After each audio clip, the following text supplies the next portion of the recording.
All right, moving on. We're going to take a look at this section here, which is called the counter. As you can see right now, it displays 1/1/000. Uh, and these are reflective or represent where your cursor is. It's probably easiest. Let's make this minutes and seconds for right now. All right, so your song or your session starts at 0. When you press play, it's moving along. So what you have here are hours, seconds, and milliseconds. In bars and beats, so this gives me an opportunity to quickly kind of point out your different rulers. And that changes the display in the counter. In bars and beats, it's telling you this is measure 1, beat 1, and subbeats in hundredths. So if I move my cursor, this is now telling me what? That I'm in measure 1, beat 3, 0 subbeats. I'm going to zoom in one level further.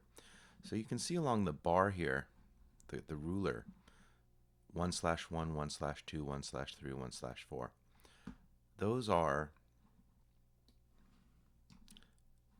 the 4 beats within a measure.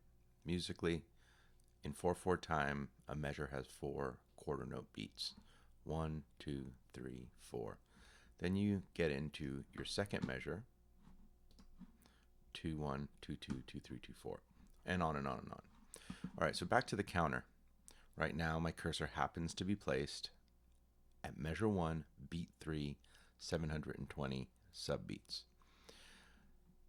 The start time here is where your cursor is placed and the length of a selection. Because my cursor, or the start of a selection, the end of a selection, and how long that selection is. Right now, my cursor is just placed. So the start and end values, as well as the display value, are the same. If I were to highlight, say, from measure 1, beat 4 to measure 2, beat 2, what it's showing me is started my selection at measure 1, beat 4. The end is at measure 2, beat 2.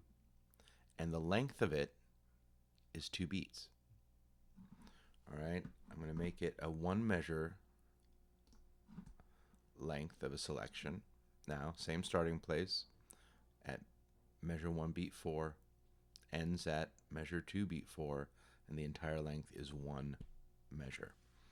Again, we use bars and beats. Usually, I would say when we're making music, I use the ruler that represents bars and beats, and that helps me kind of say, oh yeah, oh, well, I'm at measure 4. And I can also just look here on the ruler. It's super important, the relationship between these beat markers and your grid, which we will continue to talk about. All right, so we have the basic display of where you are. You have your start, end, and length of your clip selections. You have the ability to turn on and off your MIDI notes when you're playing them.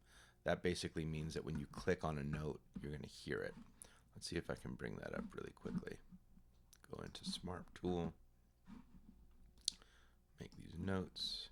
If that button is not clicked, I can't hear the notes when I click on them. But if I have it clicked, it allows me to play notes while editing. And it tells you the note, how hard it was hit. So that's velocity. That's a volume indication. 127 is max volume. I don't know what that one means. But this is pretty deep, actually. It's not important at this moment. It shows you that you have tracks soloed and that you have tracks muted. Okay. There you go. The counter.